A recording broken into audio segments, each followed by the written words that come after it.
Have you ever wondered why we have bubble gum, or how it became one of the world's most popular candies? Well, it turns out that this minty treat has a wild history that starts with a very ungummy ingredient, tires. That's right. The quest to create better tires may have led to one of the greatest scientific breakthroughs of the 19th century. Okay, maybe not the greatest, but it did lead to the creation of bubblegum, and honestly, that's kind of great. So, here's the story of how scientists tried to make tires from bubblegum and ended up creating a tasty snack instead. Our story begins in the 1800s when people were obsessed with improving tires. See, tires were made from rubber, which came from rubber trees. But the problem was that these trees only grew in Brazil, which meant that any country that wanted rubber for their tires had to get it from them. Not ideal. So scientists began experimenting with other materials that they hoped would make good rubber. One promising candidate was chicle, a rubbery sap that came from certain trees in Mexico. The General Santa Anna was a big fan of chicle and brought some to the United States in 1862, show off to people like inventor Thomas Adams. Adams thought that chicle could be used to make tires that would unmelt in the sun or dissolve in water, so he teamed up with Santa Anna to try to create a synthetic version of the sap. They even set up a factory in Manhattan to turn out synthetic chicle by the barrel. But when they tested it out as a tire replacement, it didn't work. Chicle was too stiff at low temperatures, meaning that it couldn't be used to make practical tires. So the idea flopped, and Adams found himself with a whole lot of useless chicle on his hands.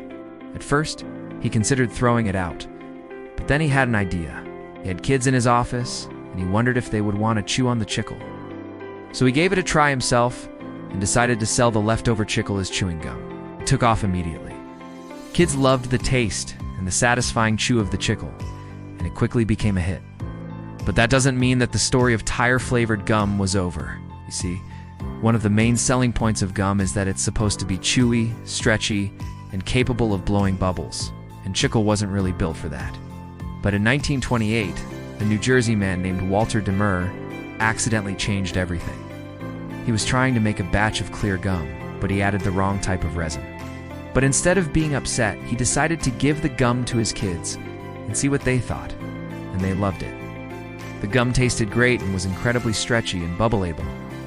So Demure tweaked the recipe, got a patent, and started selling his new gum under the brand name Double Bubble.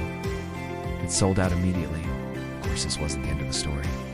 Other companies started producing their own bubble gum, and soon the world was filled with the popping sounds of kids enjoying their new favorite treat. Chicle even made a comeback as an ingredient in bubblegum, and you can still find it in many brands today. So while chicle never did become a tire material, it did end up being used for something just as important, at least to kids.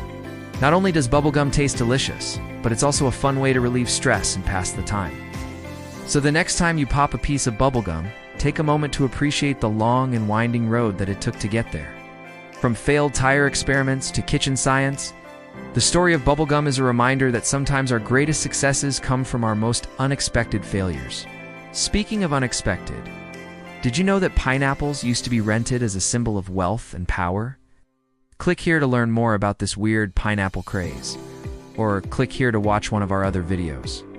Don't forget to subscribe so you don't miss out on all the juicy historical tales that we have in store. We'll see you next time.